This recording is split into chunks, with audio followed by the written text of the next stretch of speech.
Hello again, everyone, and welcome to what we'll call the season finale of the Fantasy Slant, powered by Pro Football Focus and brought to you by DraftKings. I'm your usual host, Michael Moore, along with our usual co-host, Russell Clay. Say hello, Russ.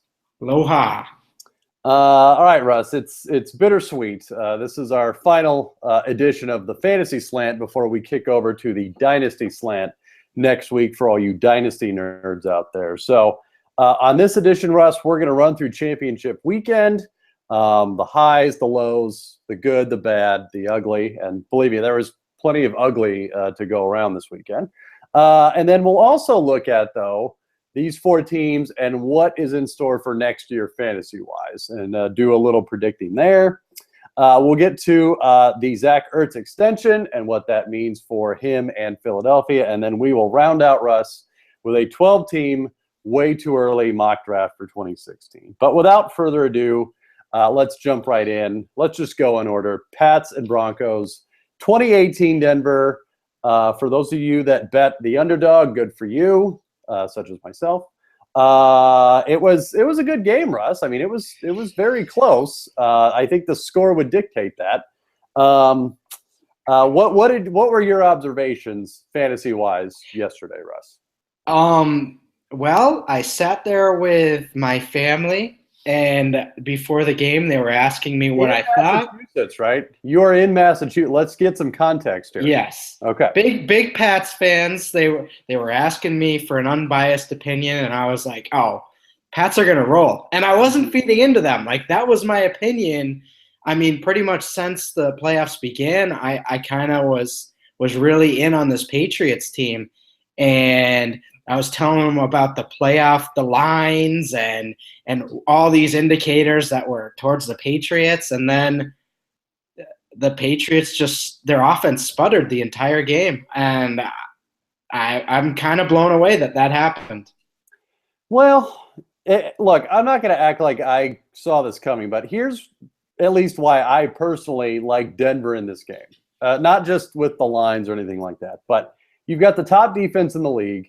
And you're at home. I mean, between those two things, right, that you're putting yourself in a pretty good position there. And then look, the defense came through. I mean, they hit Tom Brady a season high 23 times. That's the most any quarterback has been hit any time this season.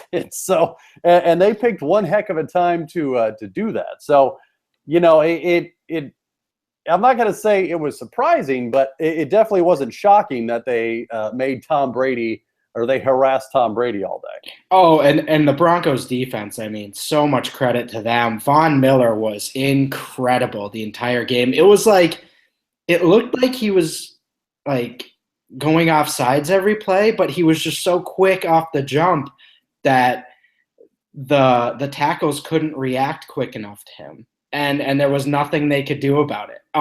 So that must have been a pretty helpless feeling. But yeah, just in general, their defense was really good, and that was pretty much what settled the game. So you're not blaming the tablets? Okay. No. That's okay. Belichick didn't either, so it's all good. But yeah, statistically, Tom Brady, 27 of 56, 310 yards, one touchdown to Gronk, of course, and two interceptions. So, I would say a very Brady-like line for this season. And the run game, 17 carries as a team, 44 yards. So that raises the question, Russ. Is offensive line the biggest issue for New England heading into the offseason? They actually let go of their offensive line coach today. So it probably is. Yeah, I'd say you're dead on with that being the issue there. I mean, obviously Dion Lewis, looking back on their season, was a bigger loss than obviously we knew by the way he played it was a big loss at the time, but it just seems as we get further and further away from that point that he was really one of the main parts of that offense this year. Well, not only that, but just I would say lack of a credible receiving threat behind Edelman really did them in too. I mean, look, Brandon LaFell had that great outlier year last year, but he just couldn't duplicate that this year. And look, the only weapons they were left with after the Lewis injury, like you said, are Edelman and Gronk. I mean, look, Mhm. Gronk had 8 catches for 144 yards and a touchdown. I mean, very, very Gronkian of him. Edelman, 7 for 53. Again, that yards per catch is fairly Edelman-esque. But other than that, there just wasn't really anybody making plays outside of those two. So, you could argue offensive line. Is receiver under any consideration this offseason, Russ, whether it's in the draft or our free agency? Man, I hope so. I mean, we've been hoping for them to get some sort of deep threat ever since Moss left, but they haven't really been able to stabilize there. So I'm not sure. It's always a guessing game to what they do with the draft, but you'd hope they'd get some type of outside receiver in the draft.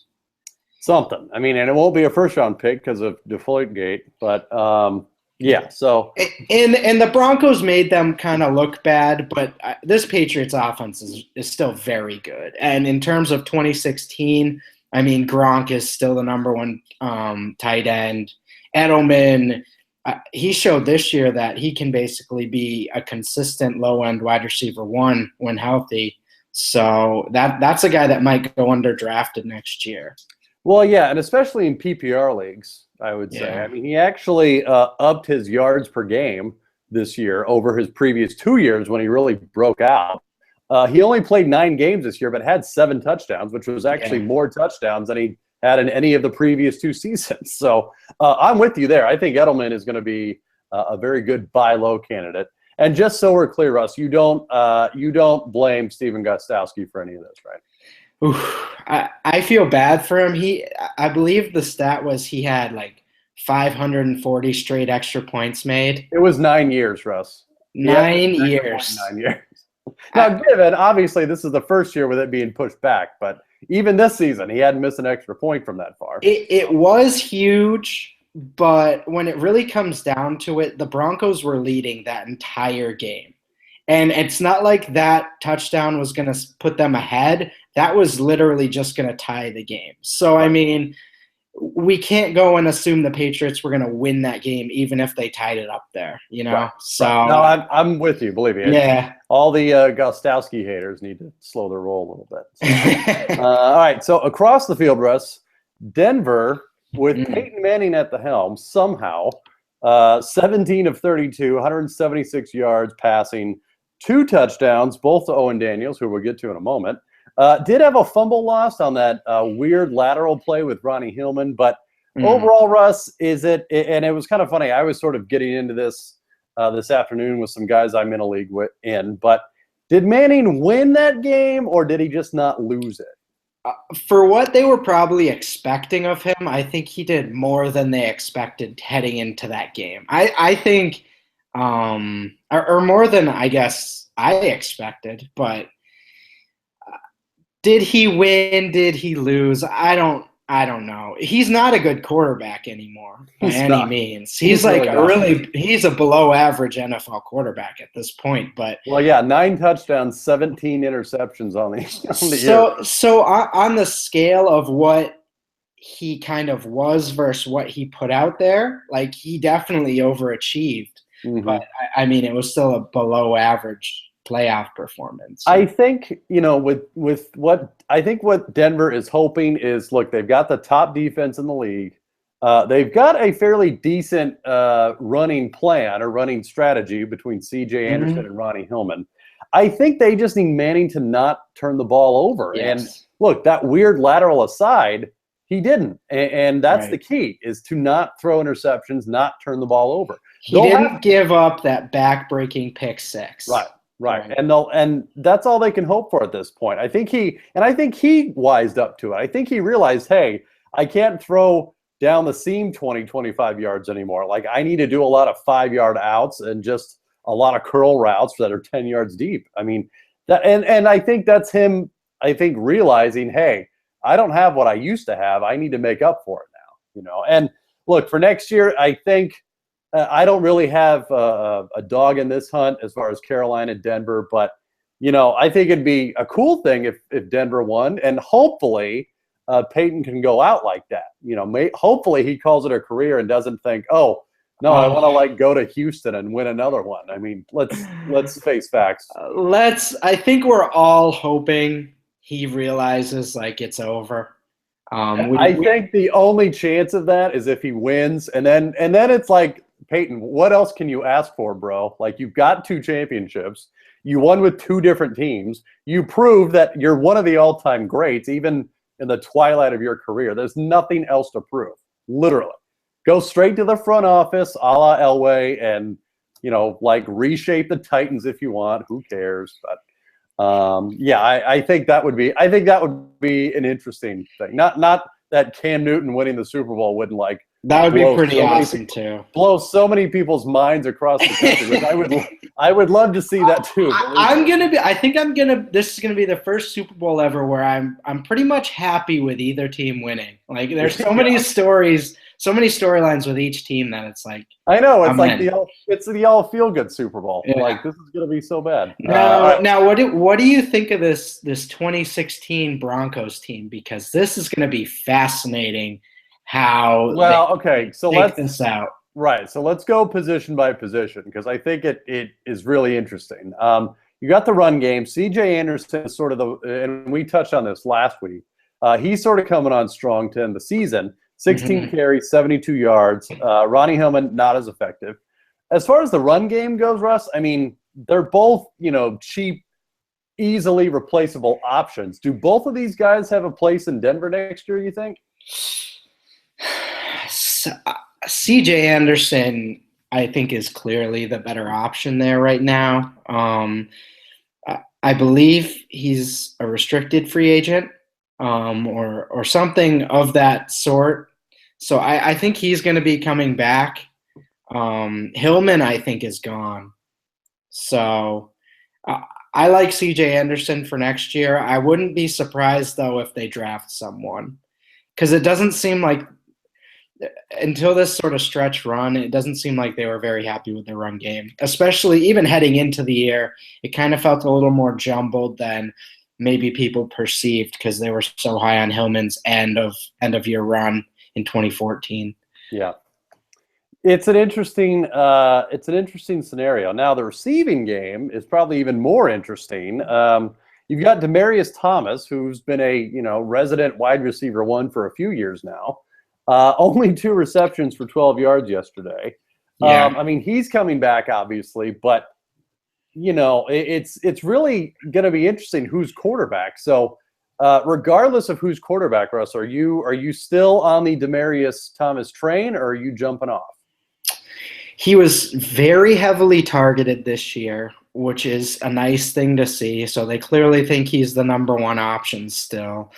He didn't play well, and he still produced very, very almost high-end wide receiver 1 numbers on the year. So I'm probably going to like him where I can get him next year, but it's going to be a volatile situation, because there's no way they're going to be able to get a really quality quarterback in there. It's either going to be Osweiler, or unless they can trade for someone, a young quarterback they draft, and they're going to have a late pick. So it's going to be interesting how the quarterback situation shakes out, and there's no real way to evaluate it until that does happen. But with all these crazy high-end wide receiver seasons, it's kind of hard to keep Demaryius up there, I'd agree. I think, as the situation is now, and obviously, like you said, there's going to be a lot of changes between now and the beginning of the season.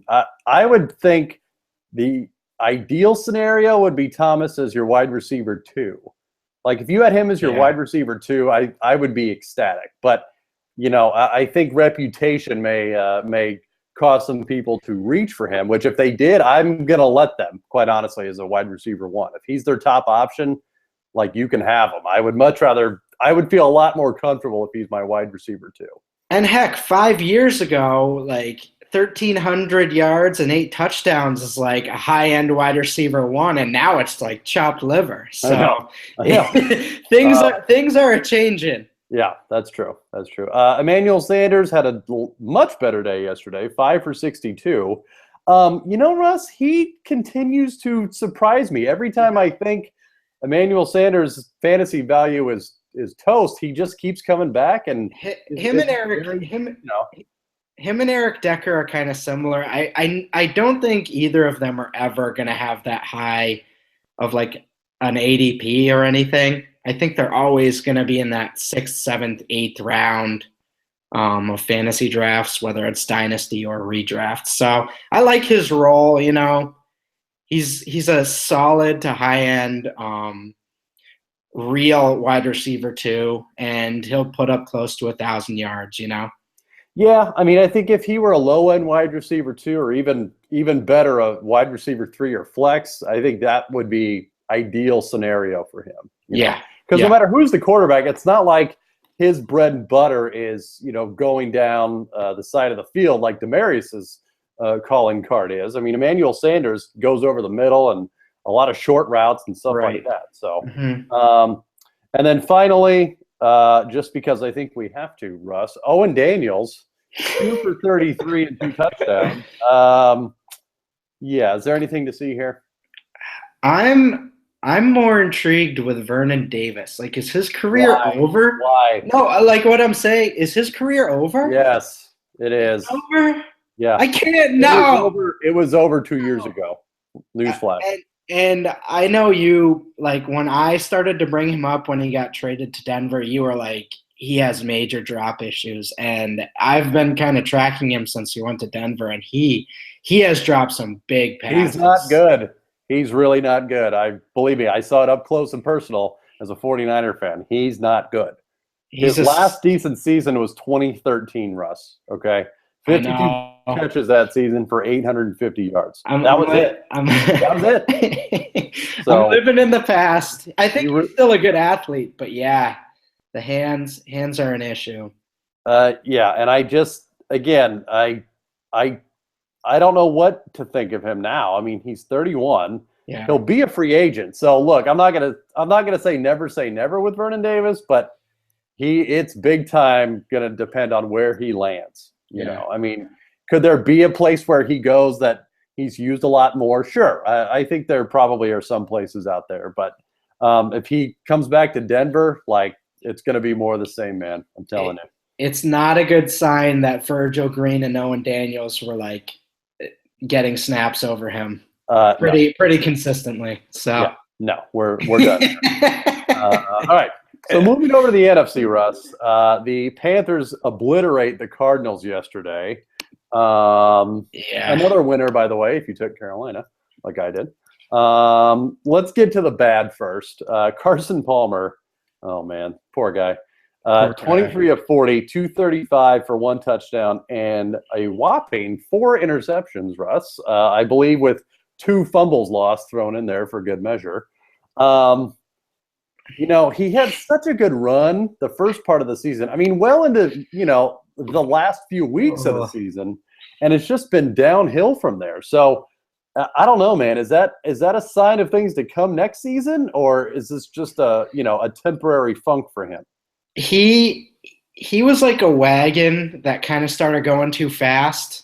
And then once the playoffs started rolling, like this wheel fell off and this wheel fell off. And hopefully you off before it crashed. It all crashed this weekend. It was just awful. He went full Delhomme, and you never want to go full Delhomme. Six turnovers, and it wasn't all his fault. I mean, this Panthers team is fantastic, so it wasn't all him, but it certainly makes you question what is this Arizona offense going to look like next year? Is he like, does this change the dynamic, or is he going to be good Carson Palmer next year again in the regular season? Well, look, I think as we've learned this season, it's very difficult to find a competent quarterback out there, much less a good one. And look, Carson Palmer was good most of the season. Yes. Was this game horrible? Yes, it was atrocious. But, I don't know that Arizona has that many other options out there. It's not like there's an obvious candidate to replace him, and it's not like they're going to be drafting someone in the draft to take over that job. So I think, look, he's earned at least the right to start next season. you asked what that offense is going to look like next year. I think 2 words: David Johnson. That's what it's going to look like next year. And again, we'll get to him later in the mock draft. But 15 carries for 60 yards, and a rushing touchdown, plus 9 catches for 68 yards. It's pretty solid. Even in a losing, trounced effort, he still put up very good numbers for a running back. Yeah, and if this playoff run is any indication, he is going to be a workhorse next year in both the running and passing game, which is like worlds colliding in 2016. So we can only hope. Elsewhere in the pass game, Michael Floyd 3 for 37, Larry Fitzgerald 4 for 30. Well, let's play this game, Russ. Who are you most excited about of the Cardinals receivers next season? Who are you going to buy? I don't know. I'm probably not. They're all probably going to be going too high for me. I think. Really? Interesting. I think some seasons, like, teams just hit their ceiling in terms of fantasy stats. And I think when you look at this Cardinals passing game, I think this was kind of their ceiling. I mean, everyone played fantastic the entire year, whether it's Michael Floyd or Larry Fitzgerald or John Brown. Like, they all played amazing. And then you have J.J. Nelson, who did awesome as well. I just think I don't see how it gets much better than this, because they're all good receivers, you know. So they're all going to have their games, and I think they're all going to sort of eat away at a pie that isn't an elite quarterback. So how many touchdowns and yards would Carson Palmer have to throw for all 3 of them to sort of exceed their ADPs next year, you know? Yeah, and I think that's a good point. I think with Fitzgerald next year, I mean, he put up wide receiver 1 numbers this year, but really tailed off towards the end. I mean, I can't imagine having him as anything more than my wide receiver 2. And that would be like tops, you know? Right. That's exactly. And he's going to be drafted as a solid wide receiver 2 next year. Yeah, and I think people might even, consider him a low-end wide receiver 1 just based on the numbers. But Michael Floyd, like you said, he has his games, but I don't think I would be I wouldn't be comfortable with him as anything more than my wide receiver 3 or flex, right? Can't trust him as a wide receiver 2. And we were all kind of rooting for him to leave. Now, if he left, I'm in on John Brown. I'm in on Fitzgerald. Right. But him being there, he's going to command, 100 targets? So, I don't know. Yeah, it's interesting. And I think you bring up a very good point that we all have to keep in mind that those Cardinals receivers, and really anyone not named David Johnson on the Cardinals, I think are going to be overdrafted. I think people will need to keep that in mind. So, all right. So across the field, Russ, now we get to the good news. The Carolina Panthers continue to roll. Cam Newton continues to roll. 19 of 28, 335 passing yards, 2 touchdowns, 1 interception, but we'll let that go. 10 rushes for 47 yards and 2 more touchdowns on the ground. What else is there to say about Cam Newton? Is there anything really? He's really good. He was probably the top quarterback this fantasy season, was he not? Oh man, this is incredible. And every core position is young. All their core players are young, and they did this without Kelvin Benjamin. Right. Man, I don't even know what to say. This is just domination. Well, and we'll get to the receivers, but now that you mention him, am I crazy? I think Kelvin Benjamin's a guy to target next year. That's going to be way under the radar, and he shouldn't be. I mean, look, he's coming back from injury, but he's still young. I think he automatically vaults into the top receiver spot on that team. I mean, barring, Devin Funchess having a breakthrough next offseason, I don't know that there's anyone better right now at receiver for that. And you kind of look at the composition of that wide receiver core, or sort of receiving game. Greg Olsen is the underneath / do everything guy. Kelvin Benjamin's the deep threat. He's going to be going up and getting those 30, 40-yard passes. So you slot him back in there, and it doesn't really affect Greg Olsen. But if they bring back Ted Ginn and he's just kind of running wide open, Ted Ginn, he's going to be running wide open. Oh, God. I can't wait for him. I can't wait for drafts next year that people draft Ted Ginn. I'm waiting for the name to be said in my fantasy drafts. I cannot wait. The last round. Not even the last round. People are going to take him earlier than that. You know it. That or somebody I saw on Twitter. I can't claim this was mine, but somebody called Philly Brown Corey. He's not my name Brown, which he might be drafted early too. Who knows? But yeah, no. And then you look at Devin Funchess as sort of the fourth option in that offense. That team is loaded. I don't know. And I'd say the double trouble Panthers running backs of Jonathan Stewart and D'Angelo Williams. This is a redemption tour. I'm happy this year happened. D'Angelo got his with the Steelers, and Stewart's having a nice playoff run. So. A little redemption. Yeah. And you mentioned redemption. I think, even for D'Angelo, even though he's not there, had a breakout season, as Le'Veon Bell's backup. So I'm with you. I think it's a win-win in that regard. For next season, Russ, as far as the Panther running game goes, you've got Jonathan Stewart sort of entrenched as a starter, made it through most of this season healthy, thankfully. What are you expecting out of him next year? Does Cameron Artis Payne make any strides next year? What's that look like for you? I think it looks a lot like this year. With Kelvin back, I think we might see Cam even improve more as a passer. But I think that running back spot is sort of capped as long as Cam is there, stealing touchdowns and getting rushing yards. But yeah, he's going to be that solid running back too. So I wouldn't be afraid to draft him sort of in those middle rounds, depending on where his ADP falls. Yeah, I think so. And you're not worried at all about re-injury or falling back into that injury tag next year.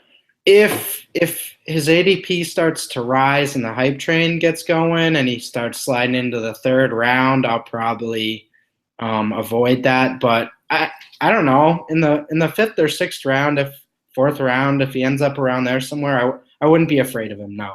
Okay, I could go with that. All right, so that was a look, Russ, at the conference championship participants. Before we get to our way too early mock draft, a little bit of news today as far as news and notes go. Zach Ertz re-signed with the Eagles, 5 years. $42.5 million with $20 million guaranteed. First of all, Russ, are you okay with that for Zach Ertz? I don't want to say that seems high, but it seems kind of high. The important part for me here is that it happened after Chip Kelly got fired. Now, if this had happened before, I'd be kind of questioning. Like, if he signed this extension, then Chip Kelly got fired the next day, I would be really confused about what this actually means for him. But since everything is kind of settled and now this move, I think this is really a really good indicator for him. He broke out this year. Yeah. And well, he really broke out the last month. Yeah. I think I'm looking at it, more than a third of his yardage totals came in the last 3 weeks. But I'm with you. I think, with the new regime in there doing this move instead of the old regime, you got to look at the coaching in place. You've got Doug Peterson, who was the offensive coordinator in Kansas City last season or this past season. And he, had Travis Kelce at his disposal. So look, if he can get a Travis Kelce on the Zach Ertz, I'm back on the Zach Ertz train, I would say. Yeah, and I'd never been on it before, so I didn't know all the pain. There's plenty of room, Russ, trust me. I didn't know all the pain you guys went through that first 2 or so years, but yeah, he really impressed me this year, and I think this extension, I think him and Jordan Matthews are the clear top two options in that passing game. So I like Ertz next year. Yeah, I think I do too. And again, and we talked about this throughout the season where there's just so much parity as far as the tight end position goes in fantasy. I mean, everyone outside of Gronk and maybe Olsen, every one of those tight end ones has a flash every couple of games, and they go off. And unless you spend the first round pick on Gronk, I think you'll be happy with any one of the backup options there. I think the last few years, it's been really volatile at the tight end position, but I think I wouldn't be surprised in 2016 if some of these options solidify a little bit. Like if Ertz gets a consistent role, Kelsey, like he's a pretty solid mid tight end one, like those are two solid options at tight end. And then Eifert, obviously, like I think Barnage will be a main option again. So that's like 5 or 6 solid tight ends next year. So I don't know. I think there's plenty of stuff to go around. So, all right, Russ, let's get into our mock draft. Before that, though, with millions being won each week, every play and every game can take you closer to a life-changing payday. Hurry over to DraftKings.com now and use promo code PFF to play for free with your first deposit. There's plenty of contests still going on. That's PFF for a free entry over at DraftKings.com. So obviously we won't be doing our DraftKings value plays, Russ, because that part of the season has ended. But we will look forward to next year with our 12-team PPR mock draft. And Russ, I'm going to give you the honors of picking first. So no pressure, but you're on the clock. All right. This is PPR? PPR. 12 teams, 1 point per reception, not super flex, so quarterback. Now, one final question for roster compensation. Compensation. Yeah, not compensation, Russ. No, No, we're not doing compensation. That's another game. Start 2 wide receivers or 3? I was going to say, you start quarterback, 2 running back, 2 receiver, tight end, and we'll say a flex. Okay. That can be. Then I'm going with Todd Gurley. I think his rookie year was an incredible indicator. Running backs who get over 1,000 yards and 10 touchdowns in their rookie year pretty much all maybe don't go to the Hall of Fame, but they all have multiple very good years in the NFL. So he showed enough for me to be comfortable with him there.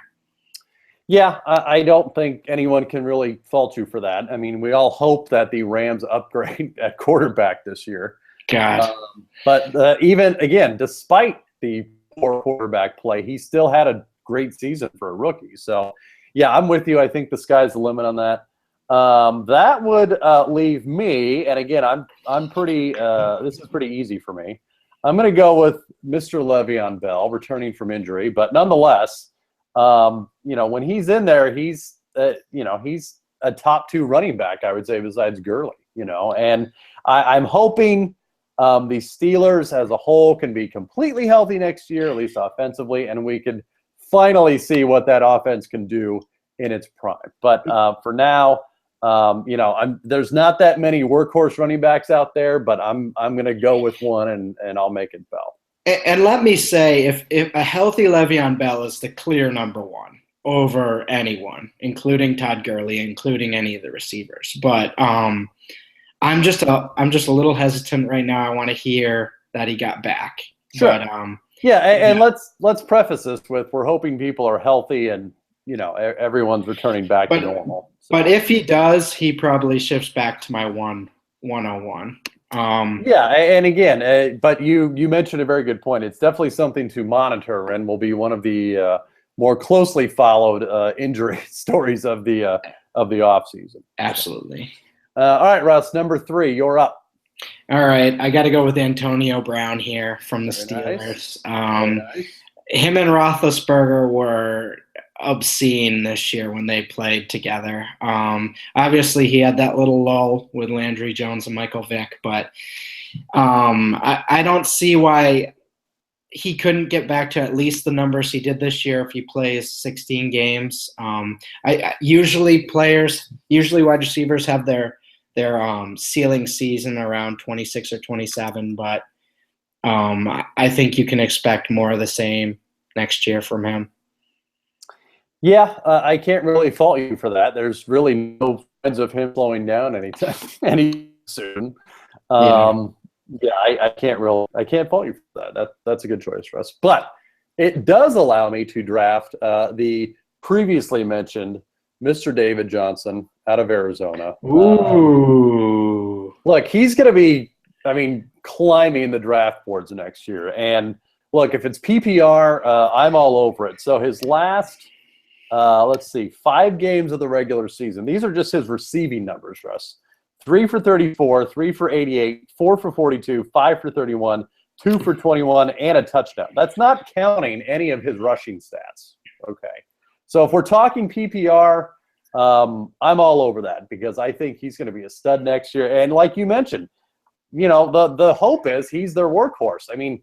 I guess they could bring back Chris Johnson, but why? He's a 30-something running back coming off a torn ACL. And then they've got Andre Ellington, who I think has proven to not be good. So, yeah, I'm going with David Johnson. I think I would be ecstatic if I got him at that spot.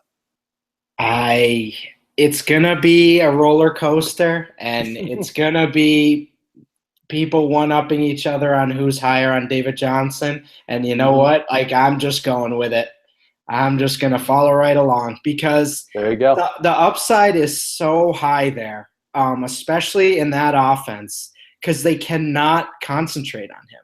They just can't do it, or they're going to get crushed by all those receiving options. So, yeah, he's in a fantastic situation for next year. And look, as we know, the age of the workhorse running back are almost gone, and of the 3 running backs we've taken so far, those may be the 3 last workhorse backs there are. And look, you could even make a claim that David Johnson's not technically a workhorse. He's just a really good receiving down threat too. So, it should be interesting, though. It should be interesting. But nonetheless, Russ, you are on the clock at number 5. All right. I'll go with Odell Beckham here. Ooh, okay. All right. I can get behind that. He's just really good. and he's not going to be not good for a very long time. That is my analysis on Odell Beckham. Don't question it. He's got Eli Manning. The targets are going to be there. He's elitely talented.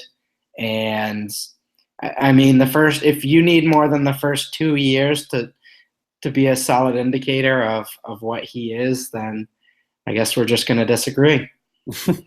I can't really fault you for that, Russ. I think is they kept Ben McAdoo, the offensive coordinator, responsible for a lot of Odell Beckham's usage, we'll say, the last 2 seasons. So I don't foresee a change in that. And look, I think you can honestly say that if they got some receiving help, that would be a good thing. Yeah. Whether it's Victor Cruz coming back, maybe. We've agreed to jump off the Ruben Randall ship. But look, if they draft a receiver with a mid-level pick, who's to say that that won't help Beckham down the road? So. All right, Russ. Then I will keep it at receiver, and I will go with Mr. Julio Jones. Led the league this season, 1,871 yards. What I liked about him this year was everyone knew they were going to target him. They knew he was it in that offense, and yet he still produced. It's a little bit of what Antonio Brown went through the last 2 years where, look, they're going to throw it to him, but you still can't stop him. And I like to think that Julio Jones has a couple of those seasons left in him.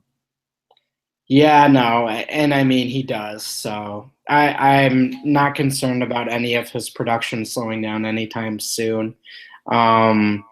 He is the main focus in that offense, and if they get someone to maybe steal a few targets and hopefully be better than the secondary options that they had this year, that's going to be good for him, if anything. So, yeah, even if he gets less targets than he did this year, hopefully that means the Atlanta offense is better. So I'm not really worried about him at all. Hopefully. Yeah. All right, Russ. With the 7th pick, you are up. All right. So I'm going to just bring up a guy here. Do it. Because I see him slipping. I'm going to go with Dez Bryant. Ooh, whoa, what? Are you sure? Did you say that right? I'm sure. Okay, sell me, Russ. Hold on.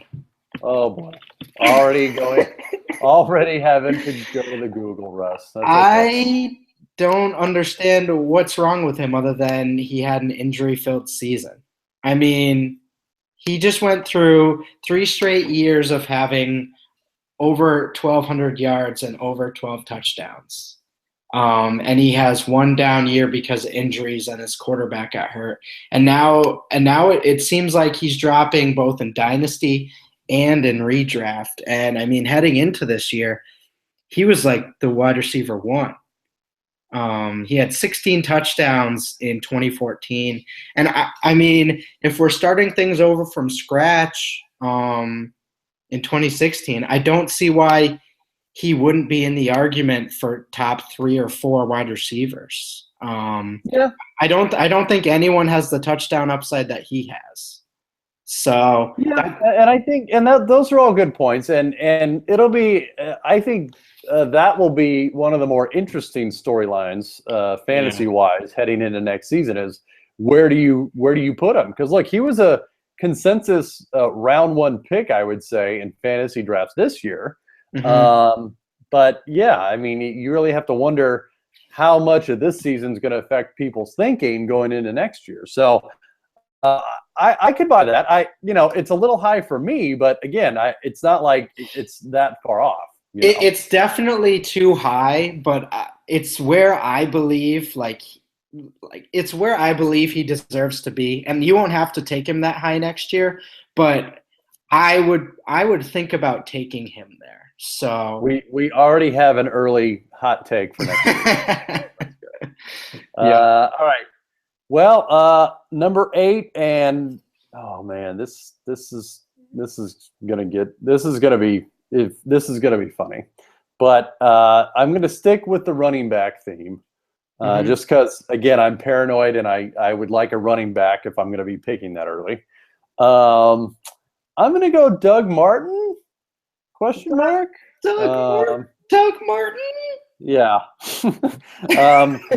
Look, he had a great season, 1,400 yards, 5 yards a carry, and threw in 33 catches for 270. He is a free agent. So, again, this is all contingent on him returning back to Tampa. But he's still young. He's got a good young offense around him. And they keep Dirk Cutter, who was the offensive coordinator in Tampa last year, that sort of was responsible for a big chunk of this resurgence by Doug Martin. So, if I'm picking an 8 and I'm looking around, don't get me wrong. Do I think you could go in a couple different directions? Sure. That's definitely not obvious, but if I'm feeling running back, this is, I think, the best option left. Fair enough.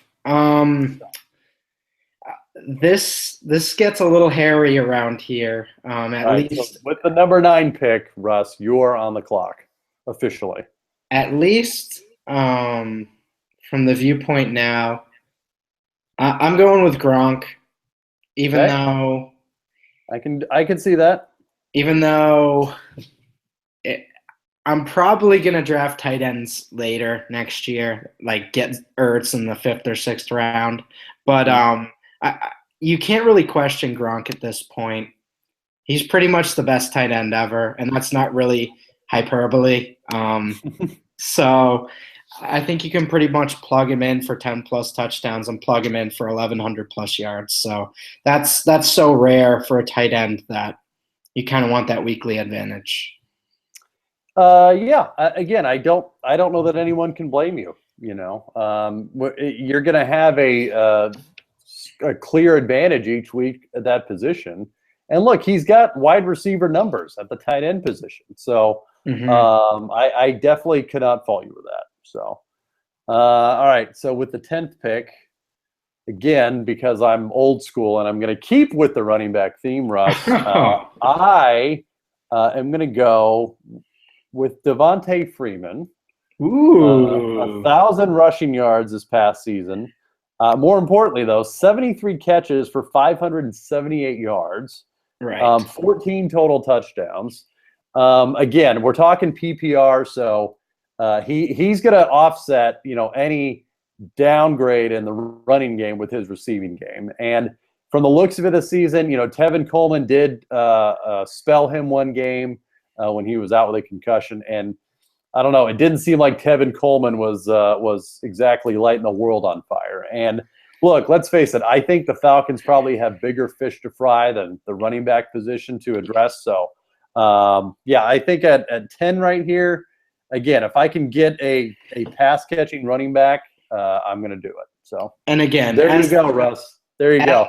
As the Tevin Colemanist of truthers, Devontae Freeman is the clear number one there. Believe me, I didn't want to believe it before the season or even in the middle of his run either, but they did not deviate from that plan. And look, he was good. Freeman was not the issue, I would say, this year as far as the Falcons go. So, So I'm expecting, again, he may not rush for 1,000 yards again, but if he can come close to matching those receiving numbers, I'll take it. And he's not the greatest back between the tackles, but he is super explosive in the receiving game, and he's just really good at that aspect of the game. So I think Coleman will spell him in the running game, but he doesn't really have a threat for most of his work. And the important work in PPR is all the 5 to 6 receptions a game that he's going to get. So his job's safe. Right. All right, Russ. Pick 11, your last pick. Who do you got? Oh, I don't want to do this. Do it. I don't. Do it. No. Come on. Do it. No, I can't do it. Can't do it. Come on. No. You got to pick someone, Russ. You I don't want pick that guy, whoever that guy is. Come on. I will not pick Adrian Peterson. No, don't. No. Why would you do that? No, that's crazy. Nope. No, of course not. He's not an ageless wonder. He didn't run for 2,000 yards the season after tearing his ACL. He doesn't have a good young quarterback. That's fine, Russ. Whatever. Nope, not doing it. DeAndre Hopkins. That's fine. Yep, that's fine. DeAndre Hopkins. I'll work the waiver wire for Dang it. DeAndre Hopkins. That's who I was going for. Another, dare I say, safe pick. 111 receptions, 1,500 yards. Yeah. All with a smorgasbord of quarterbacks throwing him the ball this season, Russ. So, look, the hope is, and we'll all keep our fingers crossed, that Houston can mercifully find a solution to that position that seemingly has perplexed them since the Matt Schaub days, ironically. So, I can't blame you for that. That would have been my pick. And look, I think getting him at 11 in this mock draft is a great value there. I really do. So. All right. Well, you know what, Russ? Then, screw it. 12th pick. I'm taking Adrian Peterson. Look, man, he's not slowing down. He's not. And look, especially at the turn here, if you're in a 12-team league, you're going to get another receiver, or you could get another receiver, I should say, right after that, that you can pair with him. And look, if you've got a Peterson and an Allen Robinson, a Peterson and a Brandon Marshall, if you want to go with the all over 30 team. Any of those guys, I think if you paired with Peterson, I think you've got a pretty good foundation. Yeah, and just a quick note on the second round, there is going to be so many receivers in that round. Right. I'm just going to run through them real quick. Brandon Marshall, Allen Robinson, A.J. Green, Calvin Johnson, Mike Evans, Jarvis Landry, Brandon Cooks. That's not even counting like the T.Y. Hiltons of the world and the Amari Coopers of the world. Alshon Jeffrey, Demaryius Thomas, unbelievable. Watkins. We literally could have probably a whole episode based on like second and third tier receivers. Yeah. Anyway. All right, Russ. Well, that will do it for this mock draft, and that will do it for this season of the Fantasy Slant. We've enjoyed looking at the redraft weeks, redraft seasons for all of you. Like I said, next week we will kick it into high gear with the Dynasty Slant. But until then, we will see you all next week.